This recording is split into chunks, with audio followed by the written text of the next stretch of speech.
உலகெங்கும் உள்ள கடவுள் அருள் டிவி நேயர்கள் அனைவருக்கும் மோசஸின் இனிய வணக்கங்கள். கார்த்திகை மாதம் பார்த்தீங்கன்னா, கார்த்திகை பேருக்குள்ளேயே பார்த்தீங்கன்னு வச்சுக்கோங்க, கார்த்திகை. அப்போ என்னென்னாக்கா, இந்த மாதம் கார்னாவே மழைக்காலம். தீ என்னும் போது நமக்கு கார்த்திகை மாதம் நினைப்பு வருது என்னென்னாக்கா, எல்லா இடத்துலையும் பார்த்திங்கன்னா இந்த மலை உச்சியில் பார்த்தீங்கன்னா கார்த்திகை தீபம் ஏற்றுவாங்க. கார்த்திகை தீபம் ஏற்றி இறை வழிபாடை நம்ம செய்வோம்.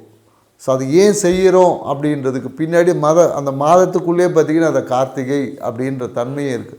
ஏன்னா முருகனோட பேரே என்னன்னாக்கா கார்த்திகேயன் தான். ஸோ அப்போ அங்கேயே பார்த்திங்கன்னா மழையை எதிர்கொள்ளக்கூடிய காலம். அதை எப்படி எதிர்கொள்ளணும்னா நெருப்பை கொண்டு நாம் எதிர்கொள்ளணும். அதனால தான் பார்த்திங்கன்னா இந்த மாதத்தில் நிறைய ஆன்மீக விஷயங்கள் எல்லாமே ரொம்ப சிறப்பாக இருக்கும். கார்த்திகை மாதம் விரதம் இருந்து ஐயப்பனுக்கு மாலை போட்டுட்டு ஐயப்ப சாமியெல்லாம் போடுவாங்க. ஏன்னா அங்கே 18 படி ஏறும்போதே என்னன்னாக்கா அங்கே மேலே இருக்கும், என்ன இருக்கும், என்ன நீ நினைக்கிறாயோ அதே நீ மாறுவாய், தத்துவஸ்மி, சரிங்களா? ஸோ எதை நீ நினைக்கிறாயோ அதை நீ மாறுவாய். ஸோ அதுக்குள்ளே மிகப்பெரிய ஒரு ஆன்மீக சூட்சமங்கள் இருக்குது, அதை நம்ம புரிஞ்சுக்கணும். ஸோ மேலும் என்னென்னாக்கா ஒவ்வொரு மாதத்துக்குள்ளேயும் பார்த்திங்கன்னா இயற்கை சார்ந்த ஒரு விஷயத்தையும் நம்ம முன்னோர்கள் நம்ம கொடுத்துருப்பாங்க. ஏன்னா இயற்கை ஒன்றி தான். ஏன்னா இயற்கையை நாம் எந்த அளவுக்கு புரிந்து கொள்கிறோமோ அதை வைத்து தான் உங்களுடைய இறைவனையே நீங்கள் புரிஞ்சு கொள்ள முடியும். நாம் இறைவனை புரிஞ்சுக்க எல்லாம் ட்ரை பண்ணுறோம், ஆனால் முடியல. முதல்ல இறைவனோட படைப்பான இயற்கையை நம்ம புரிஞ்சுக்கிட்டோன்னா இறைவனை இலகுவாக புரிந்து கொள்ளலாம். இதுதான் நம்மளுடைய தமிழ் பாரம்பரியம் நமக்கு கொடுத்த, சித்தர்கள் நமக்கு கொடுத்த ஒரு விஷயம். ஸோ அப்போ இந்த இயற்கை சார்ந்த விஷயத்தை ஏன் இந்த மாதத்தில் மட்டும் நம்ம நெருப்பை பார்த்திங்கன்னா மலை உச்சியிலலாம் நம்ம கார்த்திகை தீபம் ஏற்றி வீட்டை சுற்றி நம்ம பார்த்திங்கன்னா கார்த்திகை தீபம்லாம் ஏற்றுவோம். ஏன் ஏற்றணும் அப்படின்ற ஒரு காரணம் இருக்குது இல்லையா? ஸோ பார்த்திங்கன்னா காலபுருஷ தத்துவத்துக்கு 8ஆம் இடம் என்பது மறைவு ஸ்தானம். அப்போது இந்த பார்த்திங்கன்னா இந்த உலகத்துக்கு வெளிச்சத்தை கொடுக்கக்கூடிய சூரிய பகவான் 8ல் மறைகிறார். அப்போ 8ல் மறையும் போது என்னென்னாக்கா இந்த காலகட்டத்தில் காற்றுல பார்த்திங்கன்னா ஈரப்பதம் கலந்துருக்கும், சரிங்களா? ஏன்னா ஆன்மீக ரீதியான நிறைய விளக்கங்களை நிறைய நம்மளுடைய பெரியவங்க கொடுத்துருப்பாங்க. அதுக்கு பின்னாடி இருக்க அறிவியலையும் நம்ம சொல்லுவோம் இல்லையா? எனக்கு எல்லாரும் சொன்னதையே நம்ம சொல்லிகிட்டு இருக்கோம். நம்ம கொஞ்சம் வித்தியாசமாக சொல்லுவோம்னா நம்ம பெரும்பாலும் அதுக்கு பின்னாடி இருக்க இயற்கை சார்ந்த அறிவியலையும் நம்ம சொல்கிறோம். இங்கே நம்ம ஆன்மீகத்தை இல்லைன்னு சொல்லவே இல்லை, புரியுதுங்களா? அதுக்கு பின்னாடி இருக்க இயற்கை சார்ந்த அறிவியலும் புரிஞ்சுக்கும் போது தான் நம்ம இந்த கார்த்திகை தீபத்தோட முக்கியத்துவத்தை நம்ம புரிஞ்சுக்கணும். ஸோ அதை தான் சொல்ல, இந்த காலகட்டத்தில் நாம் கொஞ்சம் நெருப்போட தன்மையை அதிகரிச்சுக்கணும்.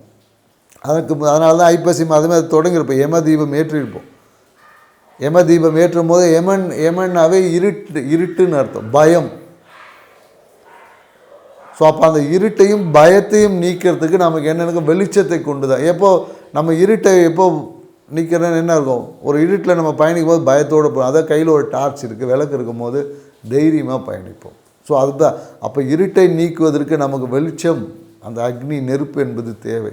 அதனால தான் இந்த மாதம் நம்ம என்னென்னாக்கா மலை உச்சியில் இருக்கக்கூடிய பெரும்பாலும் என்னென்னாக்கா, ஏன்னா இந்த காலகட்டத்தில் நம்மளுடைய மேருமலைன்னு சொல்லக்கூடிய நாம உச்சியிலையும் அக்னி சிறப்பாக இருக்கணும். ஸோ அதுக்காக தான் பார்த்திங்கன்னா ஐப்பசி மாதத்தில் அதுக்கான விஷயங்களை தொடங்கும். ஏன்னா ஒரு விஷயத்துக்கு முன்னோடியாக அதுக்கு அடுத்து முந்த மாதமே தொடங்கிடுவோம். அதனால தான் எண்ணெய் குளியல் செய்யும்போது சுடு தண்ணியில் கங்கா ஸ்தானம்லாம் செய்வோம். ஸோ அதெல்லாம் இப்போது நமக்கு பின்னாடி இருக்கக்கூடிய இயற்கை சார்ந்த ஒரு அறிவியல், இதையும் வளப்படுத்திக்கும் போது தான் நமக்கு நம்மளுடைய ஆன்மீகம் என்பது ஒரு முழுமையான ஆன்மீகம், அந்த முழுமையான ஆன்மீகமாக இருக்கும். ஸோ இந்த தகவலோட இந்த கார்த்திகை மாதம் எப்படிலாம் ஒவ்வொரு ராசிக்கு என்ன மாதிரியான பலன்களை கொடுக்க போகுதுன்றதை நம்ம ஒவ்வொரு ராசியை பார்க்கலாம். வாங்க வீடியோக்குள்ள போகலாம். சிம்ம ராசிக்காரங்களுக்கு இந்த கார்த்திகை மாதம் எப்படி இருக்க போகுது தான் பாருங்கள். ஏன்னா பார்த்திங்கன்னா ராசி அதிபதியான சூரிய பகவான் பார்த்திங்கன்னா 4ஆம் இடத்துல இருக்கார். ஸோ அப்போ என்னென்னாக்கா ஏதாவது ஒரு பொருட்களை வாங்கலாமா, இல்லை வீடு சார்ந்த விஷயத்தில் ஏதாவது சீரமைக்கலாமா, இல்லை இடம் வாங்கலாமா, சொத்து வாங்கலாமா, இந்த மாதிரி எண்ணம் எல்லாமே இந்த காலகட்டத்தில் மேலோங்கும். நிறைய பேர் என்னன்னாக்கா அம்மாவுடைய உடல்நிலையில் பேணி காக்கிறதுல கொஞ்சம் இருக்கும். ஸோ அம்மாவுக்காக சிறிய மருத்துவ விரயங்கள் இந்த காலகட்டத்தில் வருவதற்கான வாய்ப்புகள் என்பது இருக்குது. ஸோ அதனால் அம்மாவுடைய உடல்நிலையை நல்லபடியாக வச்சுக்கோங்க. ஏன்னா சிம்மராசிக்காரருக்கு இந்த காலகட்டம் என்னென்னாக்கா மனம் எல்லாம் இருந்தாலும் ஒரு மன அழுத்தத்தில் தான் சுற்றிட்டு இருப்பாங்க. மன அழுத்தம் பார்த்திங்கன்னா கண்டிப்பாக அந்த மன அழுத்தத்தினால நிறைய எவ்வளோ பணம் வந்தாலும் விரயங்கள் என்பது இருக்கும். ஏன்னா இந்த காலத்தில் தூக்கம் இன்மை, சரியாக தூங்க முடியாது. படுத்து தூங்கினாவே 1008 பிரச்சனை மைண்டில் ஓடிக்கிட்டே இருக்கும். தூக்கமின்மையால் ரொம்ப அவதிப்படக்கூடிய ராசி பார்த்திங்கன்னா சிம்ம ராசி தான். ஸோ படுத்தா தூக்கமே வராது, ஏதாவது ஒரு கற்பனையில் ஓடிக்கிட்டே இருக்கும், மைண்டில் வந்து த பிளானிங் ஆஃப் திங்ஸ் வந்து ஹெவியாக இருக்கும். ஸோ அதனால் தூக்கமின்மையால் மிகுந்த மன உளைச்சலுக்கு ஆளாகக்கூடிய. ஸோ அப்போ அந்த விஷயங்கள் என்னென்னாக்கா, எந்த ஒரு விஷயத்திலும் இந்த காலகட்டத்தில் அதிகமான ஈடுபாடு வச்சுக்கூடாது, மனசில் எதையும் உள்ளே போட்டுக்கூடாது. அப்படியே ஏதாவது ஒன்று வந்துச்சுனாலும் அப்படியே ஒதுங்கி போய்க்கணும். ஸோ அப்படி இருந்தால் இந்த காலகட்டம் வந்து மன அமைதி இல்லாமல் இருக்க முடியும். ஸோ அப்படி இல்லாமல் இருந்தீங்கன்னா மன அமைதியோடு உங்களால் பயணிக்க முடியும். ஸோ இல்லைன்னு வச்சுக்கிங்களேன் மன அமைதி, ஏன்னா ஏதோ ஒரு விஷயங்கள் உங்கள்கிட்ட ஒரு ஆலோசனை கேட்பாங்க, அந்த ஆலோசனை நீங்கள் போட்டுட்டு கேட்டவன் பார்த்தா நிம்மதியாக தூங்கியிருப்பான், நீங்கள் அதை மனசில் போட்டு உருட்டி எடுத்து மன அமைதி இல்லாமல் இருக்கும். மேலும் என்னென்னாக்கா, இந்த கணவன் மனைவி உறவு பார்த்திங்கன்னா கொஞ்சம் சுமூகமாக வரும். ஏன்னா இவ்வளோ நாள் கொஞ்சம் வந்து எனக்கு அந்த ஒத்துழைப்பு என்பது முழுமையாக இருந்திருக்காது. ஸோ இந்த காலகட்டத்தில் ஒரு சிறிய ஒத்துழைப்பு என்பது உங்களுக்கு கிடைக்கும். கணவன் மனைவி உறவில் ஒரு நல்ல ஒரு அனுகூலமான சூழல்கள் இருக்குது. ஸோ அதனால் என்னென்னாக்கா, எதாவது சொல்லுவாங்க, விட்டு கொடுத்து போனால் கெட்டு போவதில்லை அப்படின்னு சொல்லுவாங்களே. இந்த காலகட்டத்தில் கணவன் மனைவி உறவு விட்டு கொடுத்து போனீங்கன்னாவே வாழ்க்கை உங்களுக்கு சிறப்பாக இருக்கும். மேலும் என்னென்னாக்கா, இந்த காலகட்டத்தில் என்னென்னாக்கா, அந்த உங்கள் கணவன் மனைவி உறவு உள்ள குடும்பத்தில், உங்கள் வாழ்க்கை துணையோட குடும்பத்தில் ஏதாவது ஒரு அசம்பாவிதங்கள் ஏதாவது ஏற்படும், அதுக்காக ஒரு விரயத்தை நீங்கள் செலவு பண்ண வேண்டியதாக இருக்கும். அப்படி இல்லைன்னா நீங்கள் என்ன பண்ணணும்னா, உங்களை கேட்டு பண உதவி கேட்டு இந்த காலகட்டத்தில் இருப்பாங்க. யாராவது ஒருத்தவங்க வந்து உடம்பு சரியில்லை, எனக்கு வந்து இது மாதிரி ஆப்ரேஷன் பண்ணணும், இதை பண்ணணும், அதை பண்ணணும், எனக்கு ஒரு பிரச்சனை இருக்குது அப்படின்னு யாராவது உங்கள்கிட்ட பொருளாதார உதவிகள் இந்த காலகட்டத்தில் கண்டிப்பாக கேட்பாங்க. ஸோ அது அவங்களுக்கு உங்களால் இயன்ற ஏதாவது ஒரு உதவி, பண உதவியோ பொருளாதார உதவியோ ஏதோ ஒன்று, இல்லை சும்மா ஆறுதலான 4 விஷயம் பேசுனீங்கன்னா கூட அது பரிகாரமாக உங்களுக்கு அமைஞ்சிடும். ஏன்னா உங்களுக்கு வரக்கூடிய இன்னல்களை இறைவன் அதுக்கு முன்னாடியே ஒரு பரிகாரத்தை அமுச்சு விட்ருவார். அது செய்யாத போது தான் நம்ம போய் பிரச்சனையில் சிக்கும். ஏன்னா நம்மக்கிட்ட கேட்டு ஒரு உதவி வருதுன்னாவே நமக்கு வந்து இயற்கை உங்களை ஏதோ ஒரு பிரச்சனைலேருந்து எஸ்கேப் ஆகிறதுக்கு ஒரு வழி காமிக்குதுன்னு அர்த்தம். நாம் அங்கே உட்காந்து ஆலோசனை எல்லாம் கதையெல்லாம் பேசினதுக்கப்புறமா நாம் எல்லாம் பேச முடியாதுன்னு சொல்லுவோம், கடைசியில் நீங்கள் ஒரு பிரச்சனையில் போய் சிக்கக்கூடிய வாய்ப்பு. அதனால் உங்களை கேட்டு யாராவது ஒரு மருத்துவ உதவிகள் கேட்டு வந்தால் நீங்கள் கண்டிப்பாக சிம்மராசிக்காரன் உதவி பண்ணி தான் ஆகணும்.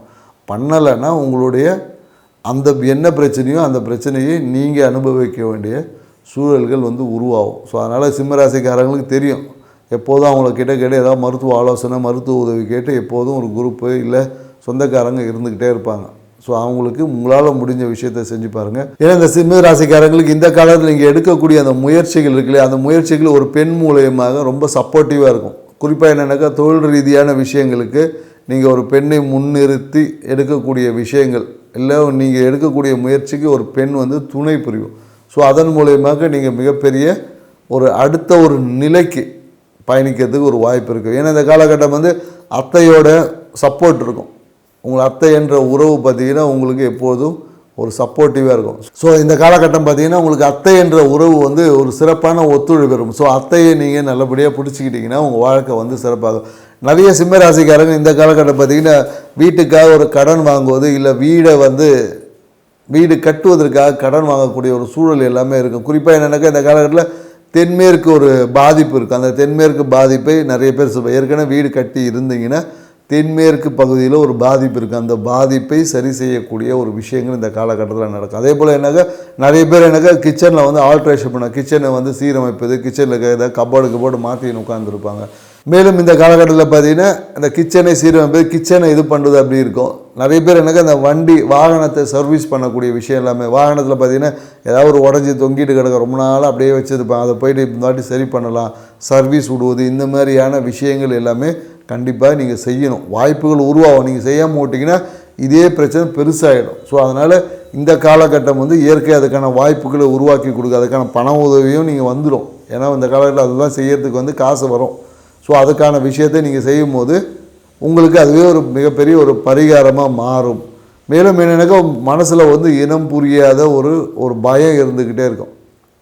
மனசில் ஏதோ ஒரு இனம் புரியாத ஒரு பயம் இருந்திருக்கு. ஏன்னா இந்த காலகட்டத்தில் சிம்மராசிக்காரில் காலை உணவு வந்து அவ்வளோ சீக்கிரத்தில் சாப்பிடவே முடியாது.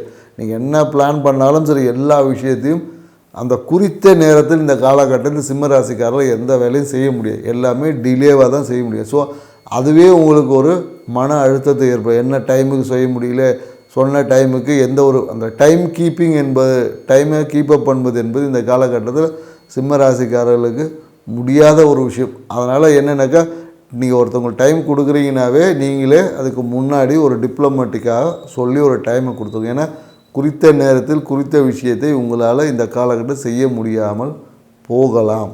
ஸோ அதனால் கொஞ்சம் அந்த விஷயத்தில் கவனமாக இருந்துக்க. மேலும் என்னென்னாக்கா, இந்த வாழ்க்கை துணை உங்களுடைய சூழ்நிலைகள் பார்த்திங்கன்னா ரொம்ப பிரம்மாண்டமாக இருக்கும். என்னென்னாக்கா, வெளியில் உங்களை சொல்லுவாங்க, அவருக்கு என்னப்பா அவர் பெரிய ஆள் அப்படின்னு சொல்லி பிரம்மாண்டமாக உங்களை உசுப்பேற்றி விடுவாங்க. ஸோ நீங்கள் அப்படி யார் எந்த உசுப்பேற்றி விட்டாலும் நீங்கள் அதுக்கு மயங்காமல் இருப்பது தான் உங்களுக்கு பரிகாரம். மேலும் உங்கள் சுற்றத்திலே பார்த்தீங்கன்னு வச்சுக்கிங்களேன், ஏதாவது ஒரு மாந்திரிக பிரச்சனை, இங்கே பிரச்சனை, அந்த பிரச்சனை என்று பேச்சுவார்த்தைகள் உங்கள் நண்பர்கள் பார்த்திங்கன்னா, இந்த மாந்திரிகம் என்ற விஷயம் உங்களுக்கு வந்து காதில் விழுந்துக்கிட்டே இருக்கும். ஒன்று அவனுக்கு செஞ்சிட்டான்னுவாங்க, இல்லை இவனுக்கு செஞ்சிட்டான்னுவாங்க, இல்லை உங்கள் வாழ்க்கை துணை குடும்பத்தில் மாந்திரிக பாதிப்புகள், இந்த மாந்திரிக பாதிப்பு சார்ந்த விஷயங்கள் உங்களை சுற்றி ஏதோ ஒரு இது நடந்துக்கிட்டே இருக்கும். அதே போல் என்னென்னாக்கா, இந்த காலகட்டத்தில் உங்கள் நண்பர்கள், குறிப்பாக என்னக்கா உங்கள் நண்பரில் வேற்று மதத்தின நண்பர்கள் இருந்தாங்கன்னா அவங்க மூலியமாகவும் ஒரு அழுத்தம் என்பது இந்த காலகட்டத்தில் உங்களுக்கு ஏற்படும். மேலும் என்னென்னாக்கா, நீங்கள் அவருக்கு ஒரு உதவி பண்ணியிருப்பீங்க, அந்த உதவியை அவரால் சரியாக கட்ட முடியாத நீங்கள் அந்த கடனை அடைப்பதற்கான ஒரு சூழல்கள் எல்லாமே உருவாகும். ஸோ அதனால் யாருக்காவது நீங்கள் கடன் வாங்கி கொடுக்குறீங்க அப்படின்னும் போது உங்களால் கட்ட முடியுமோன்னு யோசிச்சுங்க. ஏன்னா அவங்க கட்டாமல் போனீங்கன்னா உங்கள் பேர் தான் ரிப்பேர் ஆகும். ஸோ அதனால் சிம்ம ராசிக்காரர்களுக்கு வந்து எப்பொழுதும் தன்னை முதன்மைப்படுத்தி கொள்ள ஆர்வம் இருக்கிறதுனால, அடுத்தவங்க பிரச்சனையை தாம் பிரச்சனை மாதிரி எடுத்து போகிறதுனால எல்லா இடத்துலையும் ஒரு சிறிய பிரச்சனைகளை நீங்களே வாலண்டரியாக போய் சிக்குவீங்க. ஸோ அதனால் அடுத்தவர்கள் பிரச்சனையில் ஈடுபடும் போது மிகுந்த கவனத்துடன் ஈடுபடுங்க. அது உங்கள் மேலில் ஒரு அவப்பெயரை கொடுக்கறதுக்கான வாய்ப்பு எல்லாமே இருக்குது.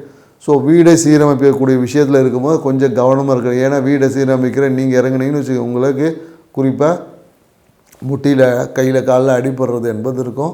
ஸோ அதனால் ஆளை வச்சு செய்யுங்க, அதுவே உங்களுக்கு ஒரு பரிகாரமாக இருக்கும். நன்றி, வணக்கம்.